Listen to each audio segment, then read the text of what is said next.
Yo, what's up to YouTube? So today we're going to be doing something a little bit different. I'm going to be showing you the ins and outs. I got a new trigger to put in this, so I just thought I'd go through like basics and how to strip and all that. So it's going to be a bit of a long video, but yeah, let's do it.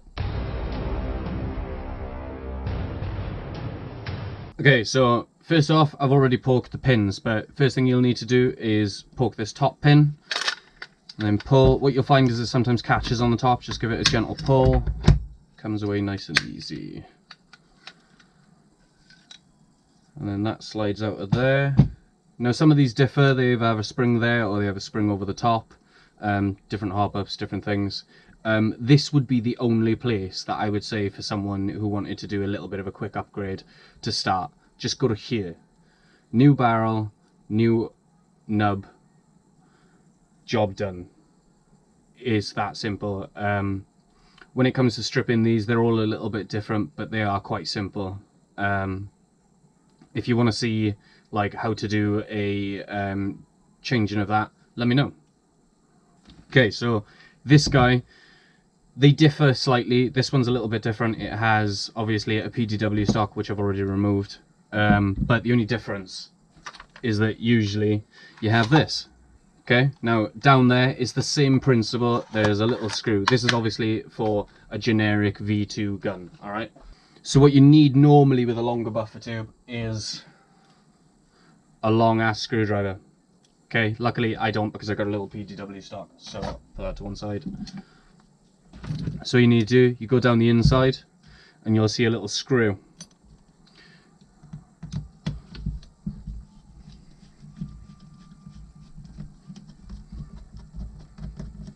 Sometimes new, they can be a little bit tight. Don't worry about it. Don't go too heavy on it. Take your time because airsoft materials are normally really shit and they tend to thread quite quickly. So then pop that in one of those. I would advise if you're stripping anything, keep everything separate in these, right? And then your stock should just slide off like that. Put that to one side. Now, to get to the gearbox, different gearboxes, different things. This one's got a quick change spring on it. So all I need to do is find the right Allen key, push, turn, and it comes out, which is nice and easy. Obviously, if you've got like a gearbox that doesn't have that, there is a method that I'll go through a little bit later about doing that when we get to the gearbox. So usually you also have two screws at the bottom of this, like on this one. We've got a screw there and we've got a screw there. Keep your thumb on the top of it, undo that one and undo that one, and just let it pop out. Okay? Mine's a little different again. Don't touch the other screw. Okay, unfortunately this one is one of these like quick change ones, and it's a pain in the arse. It's not quick change, it's not helpful, they're terrible. I don't like them. It's probably going to be something I change out on this at some point.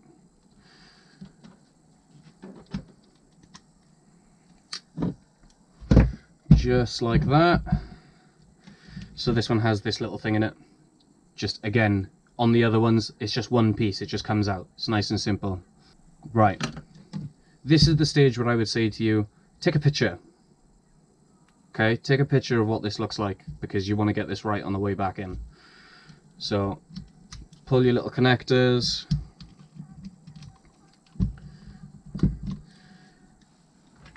and then pop your motor out.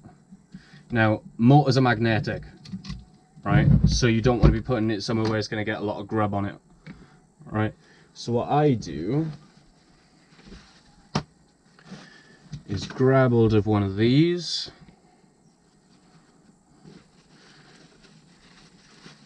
wrap it up nice and tight, and I slot it somewhere where I know it's not going to come in contact with anything. Nice and simple. Right. So, next what we do is down here there is two screws. You're probably not going to be able to see them unless I... Come on, light.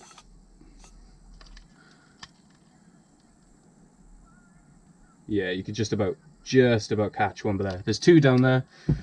Phillips head again, just get down there, Again, these can be tight the first time, so just put a little bit of down pressure on it. I also like to use magnetic tools when doing this, because once that's out,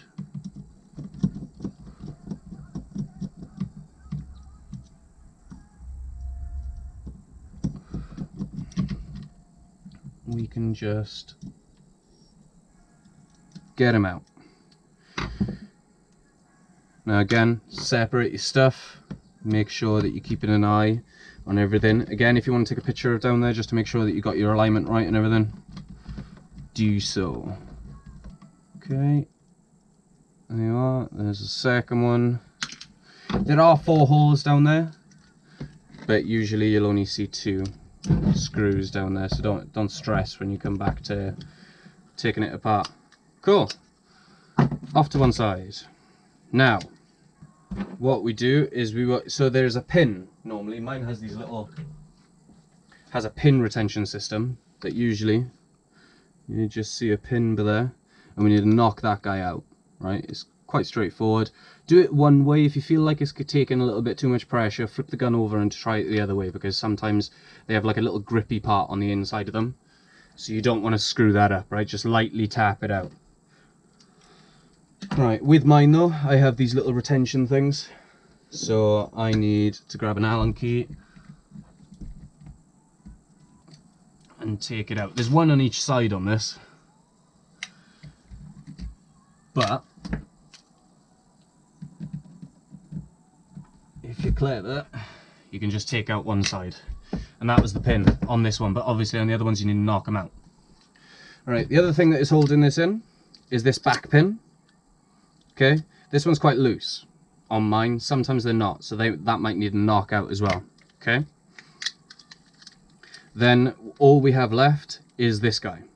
Now usually on quite a lot of them, again this gun's just a bit weird, we have a tiny ass little Phillips. Get it on there, twist it off, keep a little bit of tension on it while you're doing it, because there is a spring underneath it. But with the old style, which is horrible, by the way, I hate them, best thing to do is take this pin out that's holding that guy in and give it a little pull, and that guy comes out. Some of them don't have proper like holding the bolts back, the fake bolts, but so all you'll have is this front part rather than all of it, because all that's doing is coming in contact with this little piece here, and that's what's releasing the bolt when you hit the bolt release on the other side. Pretty simple, pretty straightforward. Now we need to get this guy out. Alright, so this is the old style, so we need to put a lot of pressure on the on one side and then just wind it round. One of the reasons why we take the bolt release catch off is to make that easier. So you notice I haven't let go at all. Just need to lift that guy up, let it go nicely. Top bit, spring. Now if it's your first time doing this, I suggest that you put your spring back on there and you put them back together, just so they're together. And then that should just come out with a bit of rocking back and forth. Cool. Nice and simple. Right, this bit. This is where if you've got a gearbox that doesn't have quick change, you're gonna have to get a little bit hands-on. So what you need to do is you need to take all of these screws out. Once you get to that stage, you'll put a screwdriver down the back, right, to hold. You'll probably end up having to do it with a slim one, but you hold your spring guide down as hard as you possibly can. Put your finger on this part and then lift, right? And the moment you've got it off, what I like to do as well is kind of like pull my screwdriver slightly up to like release the top of the gearbox. Once you've done that, hold it all down, release the spring immediately. Don't pull it all the way off, because everything's just going to go toing straight everywhere. Right, so you need to hold it down, lift slowly, release the tension on the spring immediately. Luckily, with quick change, you don't need it, which is great. But with this one, obviously, I don't need to do that. So I'm just going to get straight into the screws. Now again, separate your screws, take pictures of how things look. Across the top you have 4 small screws. Again, magnetic tools make this a little bit easier because they just stick to it. Unscrew that one. So we've got 4 of those. Now again, the screws on the gearbox for the first time I've ever taken it apart can be a little bit tight. Make sure you got the right size screwdriver for it, otherwise you will shred those screws to pieces. And there is nothing worse than having to drill one of these out. Now you'll notice that I'm not holding the gearbox down yet, because 9 times out of 10 you don't need to. I mean, it's good practice to, but obviously I don't have the tension of the spring in there, so I don't have to. But yeah, we do that. Cool. Right, now if you have a system that has a ambi selector, you're probably going to have something similar to this or a little bit different. They all change up. But literally, just take one bit off, go to the other side, and you'll find the other side.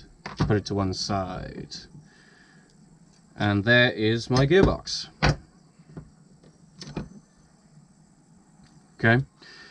So, when it comes again to these insides, you really don't want shit everywhere, right?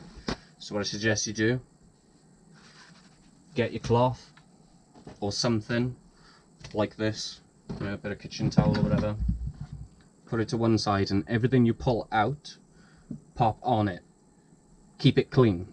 Right, so when it comes to upgrades in the inside of this one, obviously got a gate tighten, did the video on that one. And I've also done a little bit up the front. It's purely because this gun was a bit shit, alright? 9 times out of 10, even the cheaper line of guns, like for instance, this is a Newport breacher, right? And I've done nothing to the gearbox. It's fine. I have replaced the barrel and I have replaced the hop, but that's it. I haven't done anything else, and that's about 1.5 years old now. But if you really do want to jump into it, the things that I would suggest, obviously, are gears. Some sort of MOSFET system. It doesn't have to be a gate tighten. The WARFETs are absolutely fantastic. So, you know, shimming as well. I'm not going to get into shimming on this video because, to be honest, if you're doing this for your first time, just be aware of where the shims are and keep them on the gears where they are, because 9 times out of 10 they're decent enough on a gun straight from factory, obviously depending on what gun you're working on.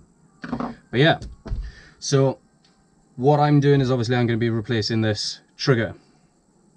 So what I want to be able to do is get to that. Now I'm just going to take everything out just so I can show you how to do it, but other than that I would normally just lift the gate.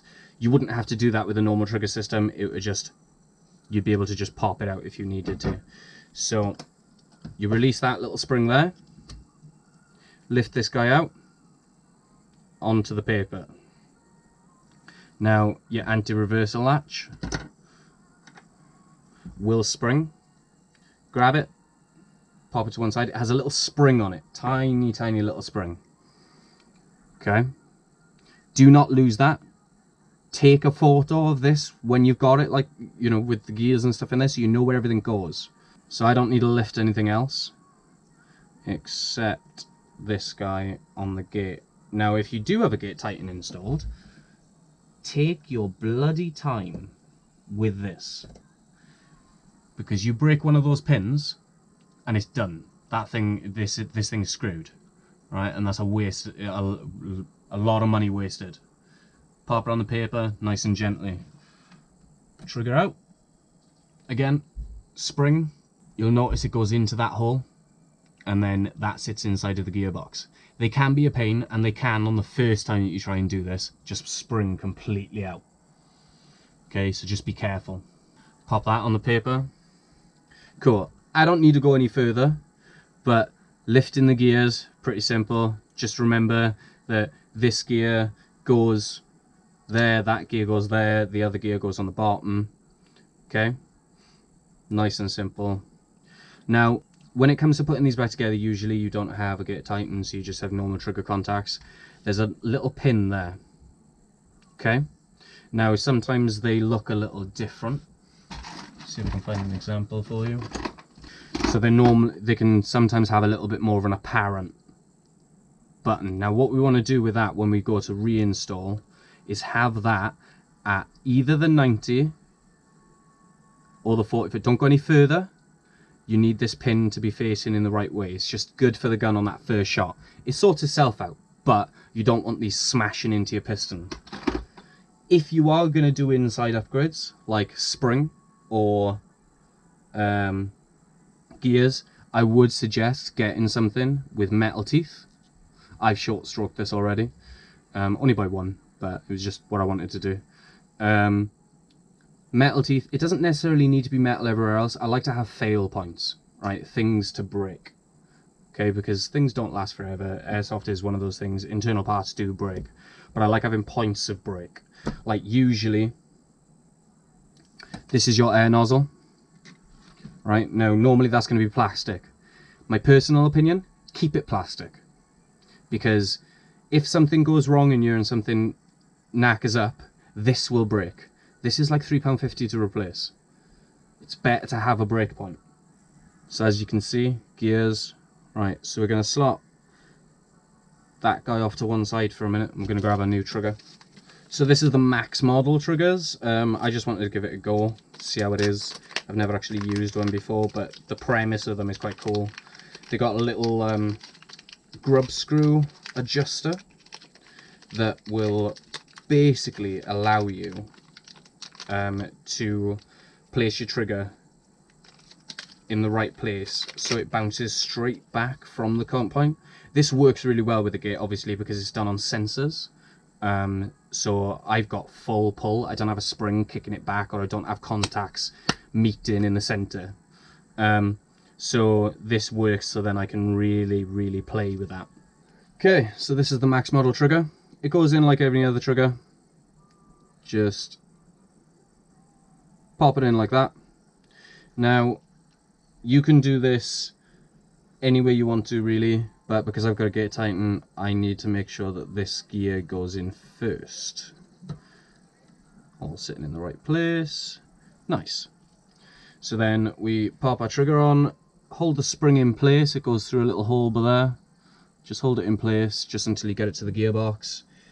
Get the springy part inside there. You'll have a safety catch there getting in the way on a normal one. This can be tricky. Take your time, don't lose your shit. Okay, so just get it underneath there, line it up, get your trigger in, nice. And then obviously I need to put this guy back on, but you wouldn't need to. But you might find that this put just jumps out at you all the time. Just maybe keep a little bit of down pressure on it and you'll be good. Make sure all the pins are lined up if you have a gate. Cool. Again, take your time. I wouldn't suggest that you go straight into going inside a gearbox like this. I would suggest maybe, you know, trying it on maybe a shitter gun or something that's broken, fix it that way. But if you do end up doing this, just really take your time. And if you're unsure, stop. Okay, YouTube's full of videos, just follow them. Right. So the next stage is, I would say, go to this guy, get your spring on like that. There's some locators in the inside that you can just slot into place. Now, you might find that you need a set of these to get that spring back onto this little nub here. But I find that I can do it, because I have a little bit of a longer nail, just by putting my nail through the spring and then pushing it forward. Just like that. Cool. Get this guy back in. Make sure that that is sitting on the track, which is on the side there. You might find with a new gun as well, it's just full of gunk. Clean it out. Just clean it all up. So then we take this guy, which is our anti-reversal. Now on this particular one, the actual anti-reversal latch goes above and then comes down. Quite often you'll find it'll be the other way around. Okay, the spring will come down, and then what you need to do is drag this guy backwards, hold it out of the way while you grab this guy and drop that in. Again, this is something that is probably going to spring out at you like hell all the time. Luckily it doesn't with this one for me, which is great, but be warned, you'll probably be holding that down, and need about 9 arms just to get it done. So then what you do on a normal gearbox, if it doesn't have quick change, is we pop this guy all the way in, get it caught, again, hold it down with a screwdriver, because there is normally a hole like that. You can get it all in there like that, and push it all together, grab your 9th arm, and then pop this guy on the top when it's all closed up. Luckily, again, I don't have to do that, so I can just pop that there, grab hold of the top of the gearbox. If you've got any shims on the top, just make sure they're aligned nicely, so when you go to put this guy back on, it's all pretty straightforward.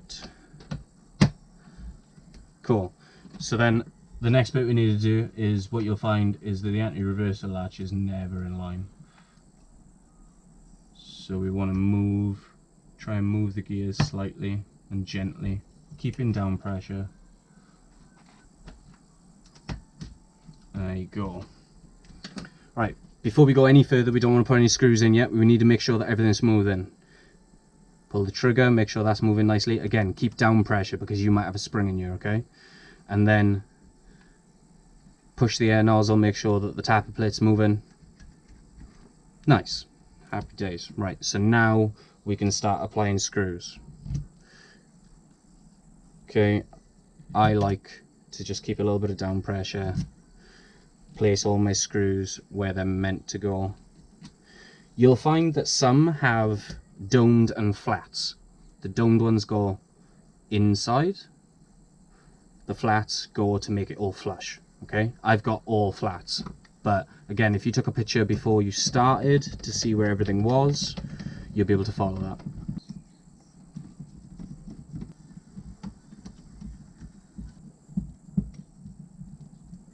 Okay, so sometimes you'll probably feel, oh, how tight is this meant to be? Do not go too tight. Obviously, you want it to bite, but no more, okay? Because again, these things are made out of shit metal. Make sure your screwdriver's the right size, the right fitting, because they do vary. My favourite are Torx. I think they should be the ones that everybody uses, just because they just don't strip as often. Pots just make it a lot easier in the long run, because obviously everything is separate. You know what part came from what. You got your pictures to follow as well, so it's nice and simple. Something that doesn't always happen on gearboxes is this radiusing on these corners that I've got here. I mean, this came like this. It's not a very good job, but basically that takes the pressure away from the outside, stopping cracking and stuff. That is something that I suggest, but again, if you're not confident, don't do it. Onto the reassembly. So if you do have something that is the ambidextrous controls, remember that where that went and push it through. And it has these little notches on it to be able to put it back into place. Again, each one of these systems is slightly different, but they run on the same sort of premise with like gears and cogs. And what I would suggest you do on this stage is kind of point this towards like halfway between safe and semi. Put your power leads through the back, and then your motor cables. Make sure you don't get any catches. Now, sometimes this can take a bit of wiggling. Interestingly, I've run into a fitment issue because of this new trigger. It doesn't actually fit in the slot that I have down here, which is stopping that going back in there. So I'm just going to Dremel that out, and then we'll get back to it. Cool, right, there's that done, Dremeled out, so the trigger fits, which is always good. But this is a prime example of why, if you are unsure of what you're doing with teching, you should really give it to a tech to do. Cool, so once we get to this stage, we want to basically do everything in reverse. So I'm going to pop this pin back in. You'll find most of the time that there is like a little like divot on the side that it needs to go in if you didn't take a picture or remember which side it goes on. So, and then it's like flush on the other side. Sweet. I find with this one it's really loose, until the grip goes on it might fall out, but that's fine. Cool. So then you go to your pin, pop your pin back in, tap it nice and gently. Now obviously you probably won't have to do this bit with putting this guy back in, but with this particular gun I have to. There you go, all in nice and lovely. You can either put this guy back in or you can put this guy back on. It doesn't really matter which way around. I like putting this on because it just pulls against the pins and makes everything sit properly. So obviously yours won't have this stupid flappy thing on it. Run the wires through the holes, the big holes. Not the one in the center because that's where your motor is going to be going, but the ones on the sides. Right, and then you just roll that straight in like that. Nice and easy. Our 2 bottom screws. Again, magnetic tools are truly amazing. Like, you can sometimes leave the screws in the actual grip itself. Just be careful to remember that they are there when you go to put them back in. You see, notice the back pin just fell out on me? Just seems to be something with this one. And then the same bit on the adjacent side. Now, I'm noticing that the wires are in the way. So what I'm going to do is just squeeze them out of the way a bit. And then get your screw. So with these, I like to get them to hand tight and then a little extra. Don't over tighten these, but obviously make sure they are tight, because then that pin won't fall out and there's pressure against that pin too. Cool.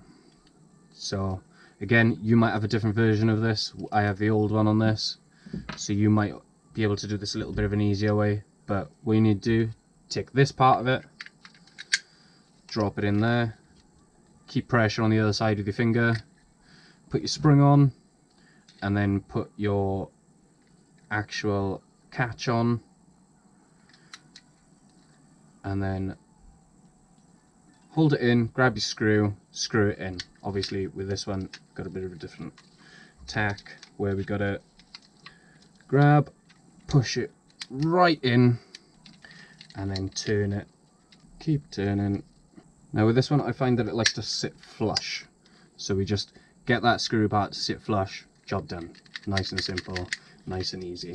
Now with this guy, obviously if you do have one of the, if you don't have a normal one of these, you might not have ever needed to take it out, but with this particular type we need to push it in. And then what I like to do is just push this guy down, which is what it's reacting with, and then we need to find the holes, line them up, hold it nice and still, grab hold of the pin, pop it in place, give it a wiggle, get it all in, boom. And we know it's working because that's moving on the other side.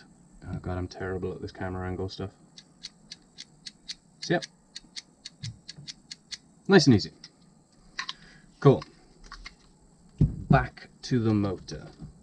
So our motor that's been placed to one side, wrapped up nice and clean, made sure there's no crap on it, don't want flex or anything. Check it for any damages. Absolutely nothing on this one. I only put it in like 3 days ago, so it's fine. Now usually what I would say to people is run your wiring towards the back, up, and then around to whatever ratio. Again, you've taken your picture, you know which way around it's meant to be, so just do that. However, with this particular one, it's slightly annoying because I can't actually do that because of the way it's designed. Let me just find its location. There you go. Push the tabs back on. Also, a little interesting fact for you, that 9 times out of 10, if your gun just randomly stops and it just stops firing, there's no power going to it whatsoever, this would probably be the first place I'd check. See if one of these has popped off, because it can happen.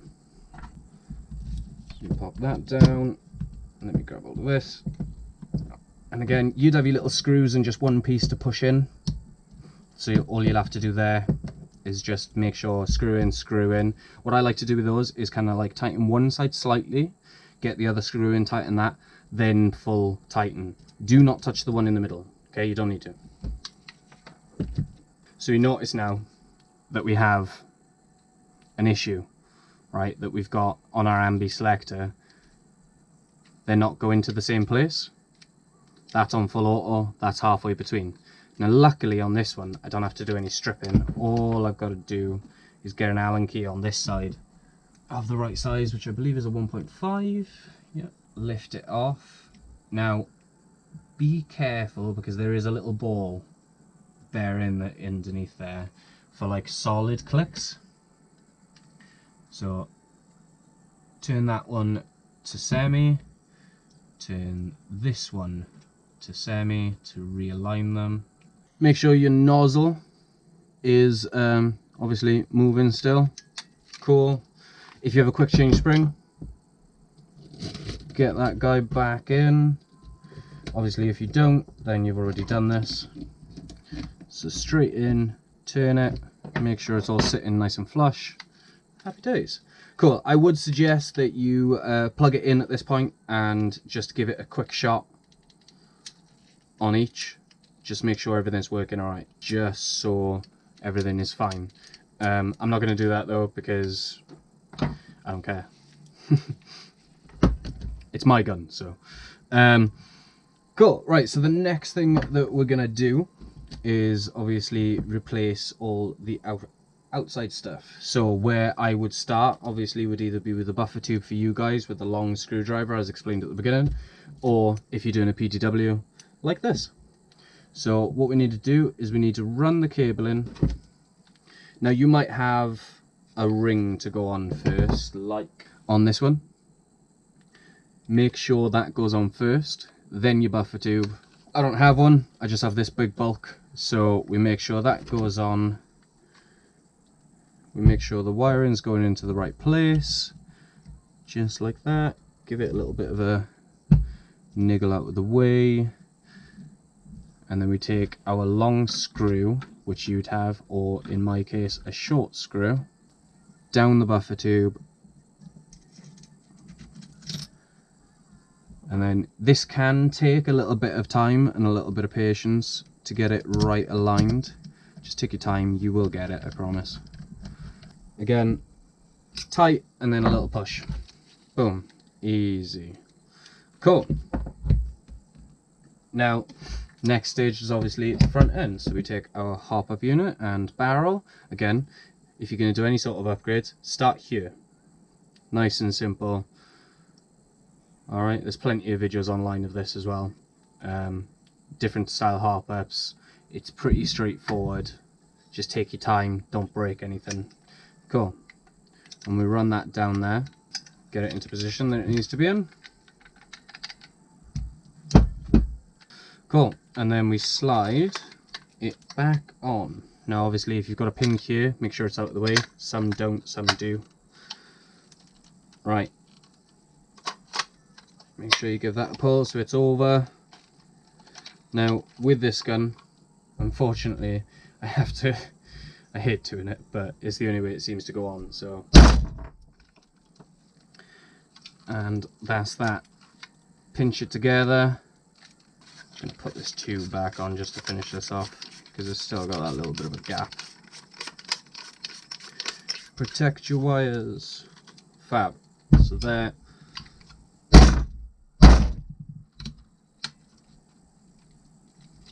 There you go, there's one side of the pin in. Sometimes they do take a little bit of a knock in. Just like that. And job done. And that is that. Nice and simple. Yeah, if there's anything else you'd like to see or want to see done, like, subscribe, comment, put the bell on as well, because I don't know, that's what everybody else says. So yeah, cheers for watching guys, catch you later.